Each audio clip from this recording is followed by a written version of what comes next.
Hey guys, so we have some pretty big news. Team Sky is finishing sponsorship in 2019. So 2019 will be the last year, apparently, according to the mainstream media, the MSM for Team Sky, which I find a bit disappointing. I have enjoyed watching Team Sky over the years, showing the importance of power meters, pacing, cadence, Chris Froome, Wiggins, and Geraint Thomas, and the importance of carbohydrates. We saw in the 2013 tour. Remember that when Richie Porte was riding with Chris Froome, and he had to go back to the team car and get some gels, some sugar for Chris Froome. Otherwise, Chris Froome was going to get dropped. So that was pretty amazing. That was just a great moment in sporting history there, just showcasing the importance, the physiological importance of carbohydrate consumption before, during, and after activity from recovery.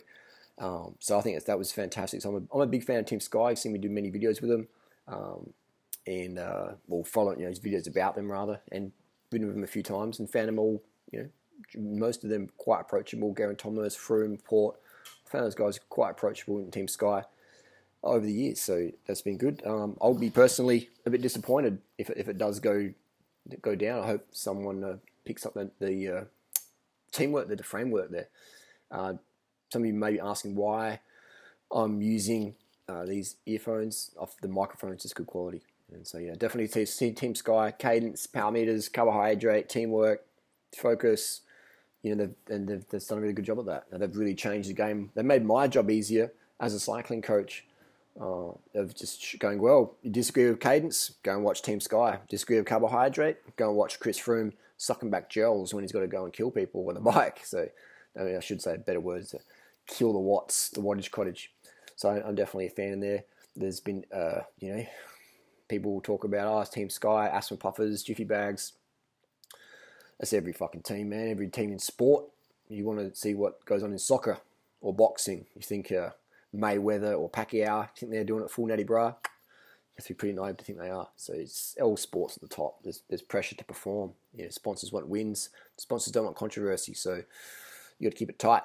Keep a tight ship. Keep the doctor records tight. Lose them if you can. Anyway, that's Team Sky. Done and dusted for 2019. I think it's been unfortunate. Hopefully it doesn't impact pro cycling too much. And I just think Team Sky is probably, along there with US Postal, done the most for pro cycling, in my opinion, as a spectator. As a long-time spectator of pro cycling, I'd say that, US Postal, Lance Armstrong, and Chris Froome, these guys really have just driven home the cadence message, driven home the carbohydrate message. I think it's fantastic. And I saw some comment the other day, Chris Froome eats low carb in training and high carb for racing. It's like, no. I've ridden with Chris Froome hours and hours and hours and just sat behind him and watch him. How many watts they push, how much food they eat, how many times they go and piss. They're not eating fucking steak on the bike. They're carbing up. Bananas, gels, jam sandwiches, rice cakes. Get to a Corkscrew Road, bring out crack open the carbs. And that's just in, basic training, 2 and under, when results don't matter. So you can't push 400 watts if you're in ketosis. So how the fuck are you going to magically do that in racing? Let's say someone's using EPO. It doesn't matter. If you're not doing the training, then the EPO won't work properly, as good as it should. So you need to be able to carb up in training, so you can be carved up in racing, so you can push the watts. You need to be able to do 400 watts in training for 3 hours or 2 hours, whatever, and then be able to do that again in racing. You can't just turn up to a race with no conditioning. How the fuck does that work? Like these idiots out there. There's just some people out there so fucking dumb. It's like, how are you gonna develop the fitness? It's like me. How am I going to go Norton Summit sub 13 minutes unless I'm training for that, pushing watts? It's not going to happen. I've taken like 9 months off cycling this year, and I'm not able to push the watts. I'm like at least 40 watts off my Norton Summit PR. 40 watts, that's a lot. So unless you're training it, man, your watts drop off. So it's these noobs out there. These noobs. Anyway, so that's the Team Sky deal. You heard it first, or not first, from durianrider.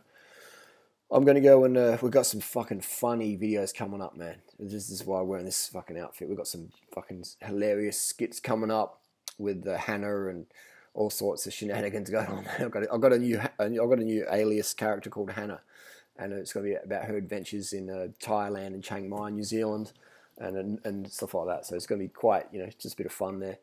I think we're overdue for some fun videos. We're overdue for some videos, so stay tuned for that. We're gonna have a whole series there. It'll be put on another channel as well.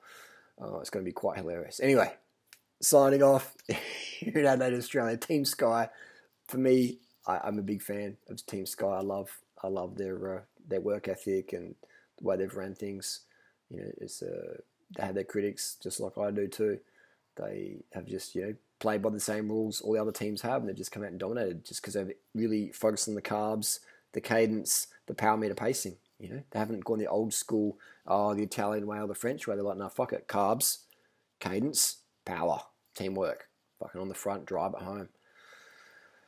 Anyway, it's 2018. One more season for Team Sky. They'll win the Tour de France again for sure. GT or CF. Carbon fiber or Grand Turismo, they'll be at the Tour de France. Anyway, see you next video. Thanks for the support, gang.